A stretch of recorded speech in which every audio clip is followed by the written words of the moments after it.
Hello, this is Lady Boulay, and I hope you're having a beautiful day. Thank you for your support. Thank you for subscribing to the channel. Thank you for your comments, and thank you for your thumbs up. Thank you for all you do to support the channel. And yes, we are commanded to love one another, whether we want to or not, or whether we agree with each other or not. And today's title is Black Women, Which Path Should We Take?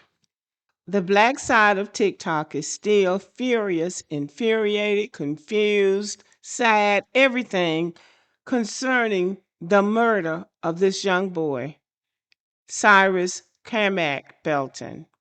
And we should be angry, but we also should be reflective. What should we do to prevent this from happening again? It's going to happen again because some black people don't listen. But you have a responsibility to the community, but more importantly, you have a responsibility to your children. And that responsibility begins before the children are born. Some black people raise their children, their sons, and they don't have any trouble with them as far as violence. And that has to do with who you have your children with, where you raise your children, and what you teach your children. Because you can bet the good kids are going to be the ones who walk into the trap that Cyrus Belton walked into. Very seldom do they get the kind of kids who we would call bad kids. They are good kids, and you know he's a good kid. They say that they found a gun on him, which is, I don't know if I believe that or not. But if he had a gun, you don't run with a gun. That's what the gun is for. So the fact that he was running with a gun tells you something about him. He didn't have any business with that gun. If he had a gun, he had no business running, and he had no business in that store. So, black women, which path should we take when we raise these children? Because these black men will they'll stay on TikTok or they'll stay on some app all day long talking about who's the best basketball player, Michael Jordan or LeBron James. They're both the best. That's what. They're both the best. It doesn't matter which one is better than the other one. They've both made billions of dollars with their basketball talents. So what are you spending all day talking about it for? So black women are going to have to do this. Most of the black preachers are men. And what do? They spend Sunday preaching to the already converted in a church that's been locked up all week. They could have things at the church for these children to do. And also, these children need to behave themselves. They need to be taught to behave themselves when they go to church, when they go anywhere. But this young man was behaving himself, and look what happened to him. Black people are going to have to grow up. We're going to have to take responsibility for our community and our children. But before that, I want you to listen to this black woman, because this black woman is saying something that we won't admit, but we need to admit it in our growing up process.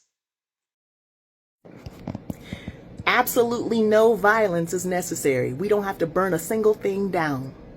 All that black Americans need to do at this time is take our dollars away from every single Asian-owned business in America. That's it. Let the white folks they love and respect so much be the ones to hold them down, since they don't need us. Since we're just 13% of the population. Everybody sees what we did to Target. But okay, we don't have to burn a single thing down. Just take your money away. Every Asian business in America needs to pay for what Rick Chow did to Cyrus Carmack Belton. Follow me here. Cyrus Carmack Belton was shot in the back and killed by Rick Chow because Rick Chow had racist notions about black people. All the black people who previously stole from his store prior to that fateful day in May of 2023, Cyrus Carmack Belton paid with his life for every black person who previously stole from that store. Now, let's keep it a buck. There is a faction of us who do not go in those stores. And there's a faction of us who only goes for one purpose only, once in a while, and leave on out. There's another faction that goes in there and never has any problems. But there is another faction that goes in there and steals. And they laugh about it. And they talk about it. Those people know those people are stealing. They may not see them, but they know they're stealing. Stealing goes on in those stores, and before anybody says Lady Boulay is talking about black people stealing, black people steal, white people steal, Asian people steal, Indian people steal, Hispanic people steal. People from every racial group steals. It used to be the FBI report said that the average shoplifter is a white middle class housewife. Everybody steals. But black people are the ones who are patronizing that store. Some of them are coming in there stealing. And so this woman is saying, and I agree, that they really go after soft targets. So he was a soft target. He's a kid. So they went after him instead of going after the grown people who are coming in there taking stuff. So I think it's only fair that every single Asian business owner, every nail shop, every corner store, every gas station pays with a loss of black dollars. We don't got to burn a single thing down. Don't burn anything down. Just take your money away. Spend your money elsewhere. If you are black, don't spend any money with anybody Asian. Period. These people have never been our allies. And if we do not show them with our money that they need to respect us, they're going to keep killing our children. Soon Ja-do moved back to Korea after she shot and killed Latasha Harlins. Over $1.79 bottle of juice. Shot that baby in the head as she was holding the $2 to pay for the juice. Cyrus Carmack Belton lost his life behind a 98-cent bottle of water that he didn't even steal. They're going to keep killing our kids and flexing the power they have to do it unless we take our dollars away. Yes, they are going to keep killing our kids, and they're going to keep getting off because there's another side of the story that's not being told. People are going into those stores and stealing. And stealing is not a death crime in the United States, as somebody has pointed out. People steal billions of dollars and don't lose their lives. They may get prison time, but they don't lose their lives. Most of the black people who go into that store do not steal. But the ones who don't are going to pay for the ones who do, because the ones who do are ready for the fight. We have all seen these kids, black kids, going into stores and just taking stuff and walking out. And we're saying, he ought to do something, they ought to do something. And sometimes these people are just watching them, just standing there watching them. And then sometimes they fight back. Sometimes they fight. Sometimes those Asian people take a stick or something and fight and beat them out of there.